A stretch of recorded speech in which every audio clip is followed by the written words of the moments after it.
wabarakatuh. Kami dari kelompok H yang ingin membahas bab 9, yaitu konsep keanekaragaman makhluk hidup dan tingkat keragaman makhluk hidup.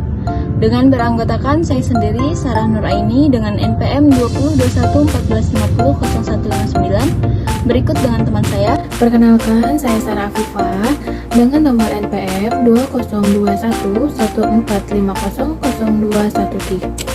Perkenalkan, nama saya Cindy Fauzia dengan NPM 202114500153. Di lingkungan sekitar, kita dapat menemui berbagai jenis makhluk hidup. Berbagai hewan, misalnya ayam, kucing, serangga, dan sebagainya. Berbagai jenis tumbuhan, misalnya mangga, rerumputan, jambu, pisang, dan masih banyak lagi. Masing-masing makhluk hidup memiliki ciri tersendiri, sehingga terbentuklah keanekaragaman makhluk hidup yang disebut dengan keanekaragaman hayati. Keanekaragaman hayati adalah keanekaragaman makhluk hidup yang menunjukkan keseluruhan variasi, gen, spesies, dan ekosistem di suatu daerah.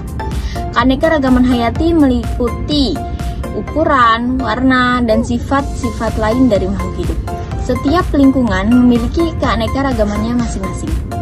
Di poin pertama, kita akan membahas ciri-ciri makhluk hidup. Aktivitas yang terjadi dalam tubuh makhluk hidup, prosesnya tidak dapat diamati secara langsung.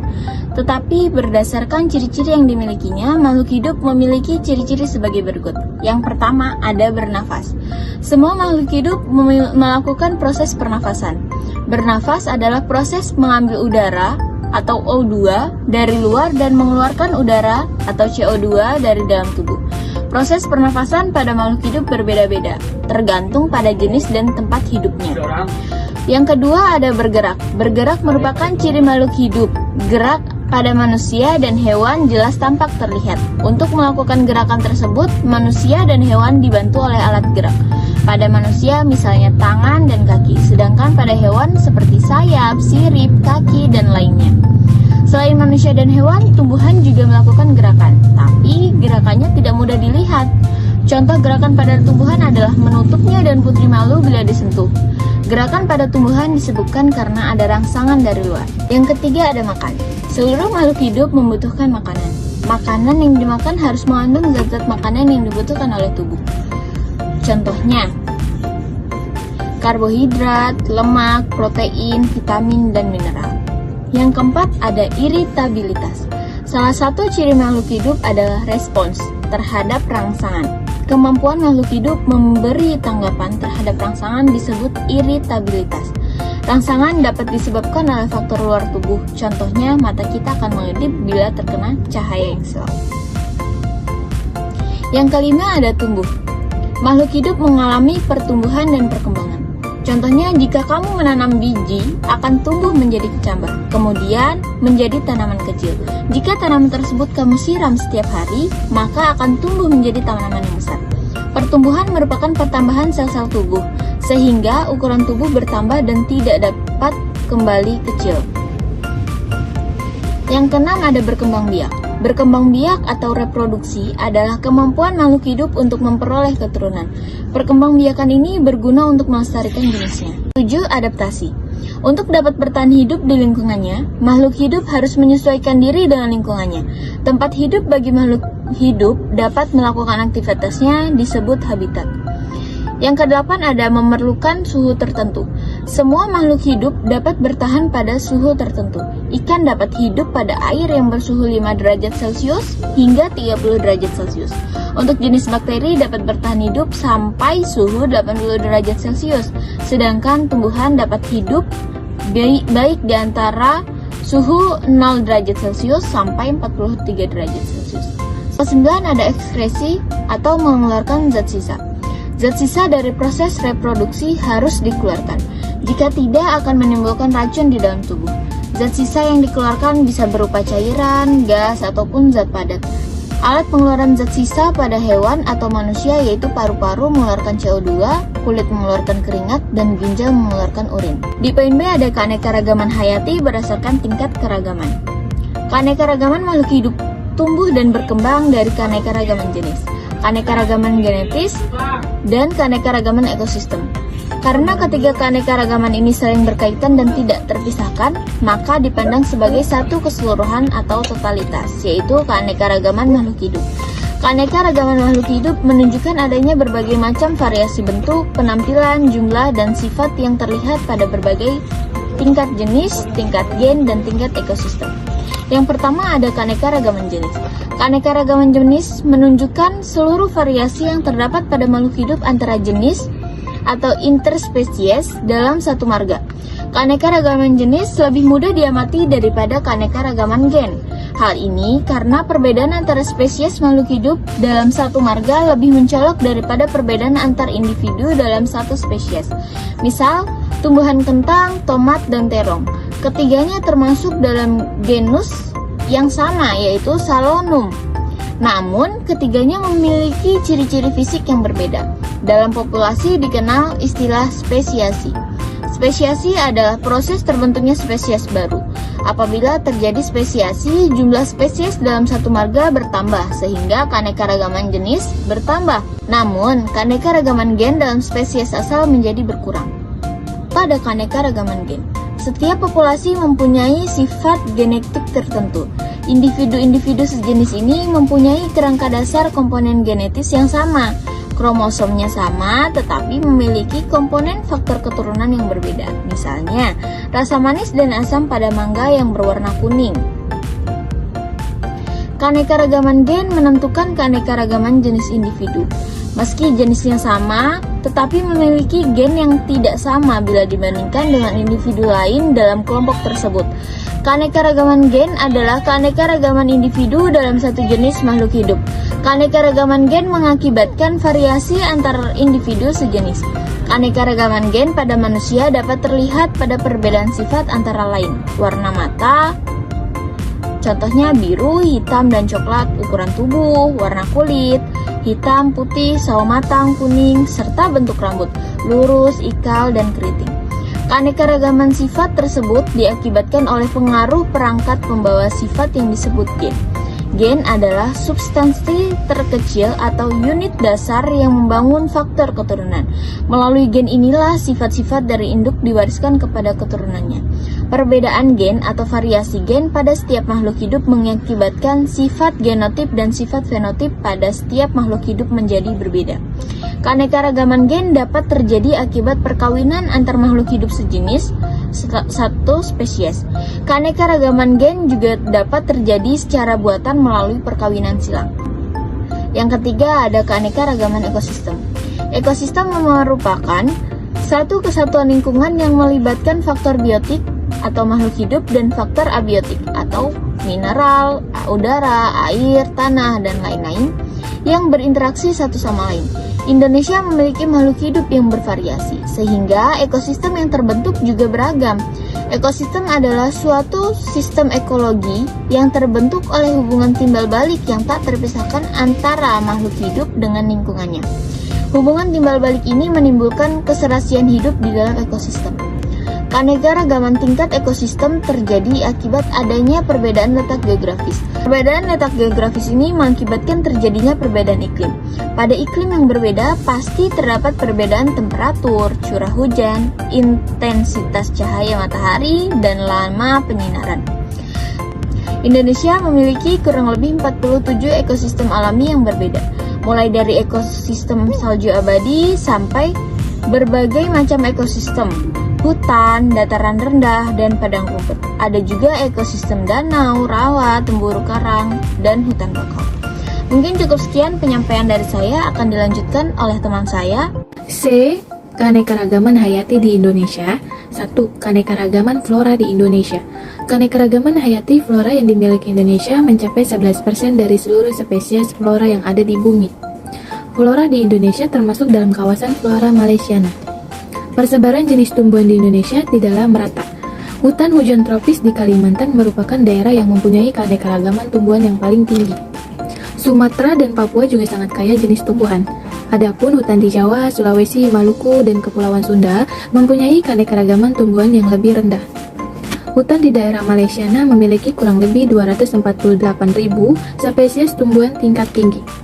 Hutan ini didominasi oleh pepohonan dari famili Dipterocarpaceae, yaitu tumbuhan yang dapat tumbuh tinggi dan batangnya berukuran besar sehingga membentuk kanopi hutan.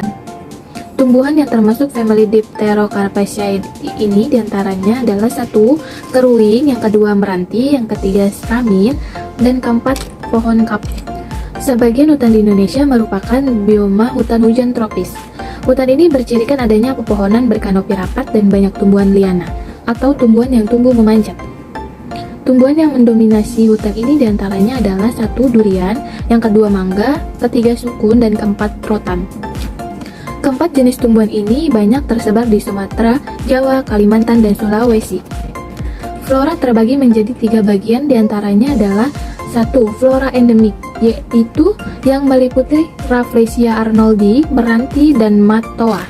Yang kedua, flora asli Indonesia, yaitu bunga melati. Yang ketiga, flora langka yang meliputi cendana, balam suntai, sawo kecik, bayur, dan pohon damar. Yang kedua, keanekaragaman fauna di Indonesia. Indonesia memiliki keanekaragaman fauna yang melimpah. Indonesia memiliki 12% jenis mamalia dunia, 16% jenis reptilia dan amfibi dunia, serta 12% jenis burung dunia. Meskipun demikian, persebaran fauna di Indonesia tidaklah merata. D. Fauna daerah oriental. Daerah oriental meliputi Pulau Jawa, Bali, Sumatera, dan Kalimantan. Fauna oriental ini memiliki ciri-ciri sebagai berikut. 1. Banyak mamalia yang berukuran besar, contoh gajah dan harimau. Yang kedua, terdapat berbagai macam kera, contohnya orang utan. Ketiga, terdapat burung-burung dengan warna kurang menarik tetapi dapat berkicau, contohnya yaitu jalak Bali dan murai. E. Fauna daerah Australian. Berdasarkan wilayah persebaran fauna yang dibagi oleh Wallace, maka Pulau Papua dan kepulauan kecil di sekitarnya merupakan daerah persebaran fauna Australian. Ciri-ciri fauna Australian yaitu 1. Terdapat mamalia yang berukuran kecil seperti kuskus beruang Sulawesi. Yang kedua, banyak hewan berkantong seperti kanguru, pohon, dan kuskus. Yang ketiga, tidak terdapat spesies kera. Keempat, terdapat burung-burung dengan warna bulu yang indah, misalnya cendrawasih merah dan kasuari. F. Fauna peralihan. Beberapa contoh hewan yang termasuk dalam kelompok fauna peralihan yaitu 1. Komodo, kedua babi rusa, ketiga anoa daratan, keempat maleo, kelima rangkong Sulawesi, 6. musang coklat Sulawesi, 7. singa puar. Fauna terbagi menjadi 3 bagian yaitu 1. Fauna endemik yang meliputi jalak Bali, badak bercula 1, dan komodo. Yang kedua, fauna asli Indonesia yang meliputi elang Jawa dan ikan solera merah. Yang ketiga, fauna langka yang meliputi harimau Sumatera, tapir, dan merak. D. Sistem klasifikasi keanekaragaman makhluk hidup. Suatu kajian tentang pengelompokan makhluk hidup ke dalam tingkatan atau takson tertentu disebut taksonomi. Seorang tokoh yang sangat berperan dalam klasifikasi makhluk hidup dan dikenal sebagai bapak taksonomi adalah Carolus Linnaeus tahun 1707 sampai 1778. Klasifikasi memiliki manfaat yang secara langsung dapat diterapkan bagi kepentingan manusia. Manfaat klasifikasi makhluk hidup bagi manusia yaitu 1. Klasifikasi memudahkan kita mempelajari organisme yang beraneka ragam. Contoh, pengelompokan tumbuhan berdasarkan manfaatnya. Yang kedua, klasifikasi dapat digunakan untuk melihat hubungan kekerabatan antara makhluk hidup yang satu dengan yang lain. Contoh, harimau memiliki hubungan kekerabatan yang lebih dekat dengan kucing karena antar keduanya memiliki persamaan. Lebih banyak, sistem klasifikasi makhluk hidup terus berkembang sejalan dengan perkembangan ilmu pengetahuan, khususnya taksonomi. Saat ini diketahui terdapat 3 sistem klasifikasi makhluk hidup, yaitu sistem artifisial atau buatan, sistem alami, dan sistem filogenetik. 1. Sistem artifisial atau buatan. Sistem artifisial adalah sistem yang mengelompokkan makhluk hidup berdasarkan persamaan ciri yang ditetapkan oleh peneliti sendiri, misalnya ukuran, bentuk, dan habitat makhluk hidup. Tokoh klasifikasi sistem artifisial antara lain Aristoteles. Aristoteles membagi makhluk hidup menjadi 2 kelompok, yaitu kelompok tumbuhan dan kelompok hewan. Tokoh lainnya yaitu Carolus Linnaeus yang mengkelompokkan tumbuhan berdasarkan alat reproduksinya. Yang kedua, sistem alami. Sistem alami dirintis oleh Michael Adams dan Jean-Baptiste de Lamarck. Sistem ini menghendaki terbentuknya kelompok-kelompok takson yang alami. Artinya, anggota-anggota yang membentuk unit takson terjadi secara alamiah atau sewajarnya, seperti yang dikehendaki oleh alam. Sistem alami menggunakan dasar persamaan dan perbedaan morfologi, bentuk keluar tubuh secara alami. Contohnya, klasifikasi sistem alami sebagai berikut. 1. Berdasarkan cara geraknya, hewan berkaki, hewan bersayap, dan hewan bersirip. Yang kedua, berdasarkan penutup tubuhnya, hewan bersisik, hewan berbulu, hewan berambut, dan hewan bercangkang. Adapun pada tumbuhan, ada kelompok tumbuhan biji berkeping 1 atau monokotil dan biji berkeping 2 atau dikotil. Selanjutnya, yang ketiga ada sistem filogenetik. Sistem filogenetik pertama kali ditemukan oleh Charles Darwin pada tahun 1825. Sistem ini disusun berdasarkan jauh dekatnya hubungan kekerabatan antara takson yang satu dengan yang lain. Selain mencerminkan persamaan dan perbedaan sifat morfologi, anatomi, serta fisiologinya, sistem ini juga menjelaskan bahwa semua makhluk hidup memiliki kesamaan molekul dan biokimia, tetapi berbeda-beda dalam bentuk, susunan, dan fungsinya pada setiap makhluk hidup. Salah satu contoh klasifikasi sistem filogenetik adalah klasifikasi yang dilakukan oleh Robert Whittaker. Sistem klasifikasi yang disusun olehnya dikenal sebagai sistem 5 kingdom. Yang pertama, kingdom Monera, yang kedua, kingdom Prostista, yang ketiga ada kingdom Fungi, yang keempat ada kingdom Plantae, dan yang terakhir ada kingdom Animalia. Dalam sistem klasifikasi makhluk hidup dikelompokkan dalam peringkat atau takson tertentu. Urutan peringkat dalam klasifikasi mulai dari yang tertinggi sampai yang terendah.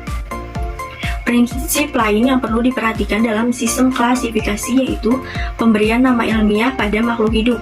Pemberian nama ilmiah makhluk hidup ini dikenal dengan binomial nomenklatur. Binomial nomenklatur artinya pemberian nama ilmiah makhluk hidup dengan dua kata. Kata pertama menunjukkan marga, sedangkan kata kedua menunjukkan jenis. Ketentuan-ketentuan yang harus dipenuhi dalam menulis nama ilmiah makhluk hidup dengan sistem tata nama binominal sebagai berikut. Yang pertama, nama jenis. Nama jenis untuk hewan maupun tumbuhan harus terdiri atas dua kata tunggal. Kata pertama merupakan nama marga, sedangkan kata kedua merupakan penunjuk spesies atau jenis. Dalam penulisan nama marga, huruf pertama dimulai dengan huruf besar. Adapun nama penunjuk jenis seluruhnya menggunakan huruf kecil. Makhluk hidup ditulis dengan huruf cetak miring atau digarisbawahi secara terpisah agar dapat dibedakan dengan nama atau istilah lain. Selanjutnya, nama penemu dicantumkan di belakang nama spesies. Nama penemu tersebut dapat disingkat menjadi huruf depannya saja. Yang kedua, nama marga atau genus. Nama marga, tumbuhan maupun hewan terdiri atas suku kata yang merupakan kata benda berbentuk tunggal. Huruf pertamanya ditulis dengan huruf besar dan dicetak miring. Yang ketiga, ada nama suku, familia. Nama suku berasal dari nama marga makhluk hidup yang bersangkutan. Pada tumbuhan, nama suku berasal dari nama marga yang ditambahkan akhiran aceae. Contoh nama suku Solanaceae berasal dari kata Solanum dan Aceae. Pada hewan, nama suku berasal dari nama marga ditambahkan akhiran idae. Contoh nama suku Falidae berasal dari kata felis dan idae. Selanjutnya ada fungsi tumbuhan bagi makhluk hidup lain. Tumbuhan baik secara langsung maupun tidak langsung berguna bagi kehidupan manusia dan makhluk hidup lainnya di bumi ini. Berikut beberapa fungsi tumbuhan. Yang pertama, mengubah energi matahari menjadi energi yang dapat dipakai secara langsung oleh hewan dan manusia. Yang kedua, menyerap karbon dioksida dan menghasilkan oksigen. Yang ketiga, menghasilkan kayu untuk bahan bangunan dan kerajinan tangan. Yang keempat, bahan makanan, obat, dan minuman. Yang kelima, sebagai pelindung dari hembusan angin. Yang keenam, menyerap kebisingan. Yang ketujuh, mengatur suhu. Yang kedelapan, mengurangi kecepatan aliran air di permukaan tanah. Yang kesembilan, menyuburkan tanah. Yang kesepuluh, menahan air tanah. Kemudian fungsi hewan bagi manusia. Hewan sebagai bahan pangan, hewan sebagai bahan sandang, hewan sebagai bahan obat-obatan, hewan sebagai bahan perhiasan dan kerajinan, hewan yang digunakan untuk membantu pekerjaan manusia, yang terakhir hewan yang digunakan untuk percobaan atau penelitian. Manfaat hewan bagi lingkungan yaitu menjaga keseimbangan lingkungan. Di antara hewan ada yang pemakan tumbuhan dan ada yang pemakan hewan lain. Dalam suatu ekosistem akan terjadi proses keseimbangan di mana hewan satu menjadi pemakan hewan lain, seperti berkembangnya katak akan menghambat perkembangan nyamuk. Berkembangnya tikus sawah akan terhambat jika populasi ular terjaga. Kemudian menjaga kesuburan tanah, menghasilkan bahan penyubur tanaman berupa pupuk dari kotoran hewan. Sekian dari saya, terima kasih.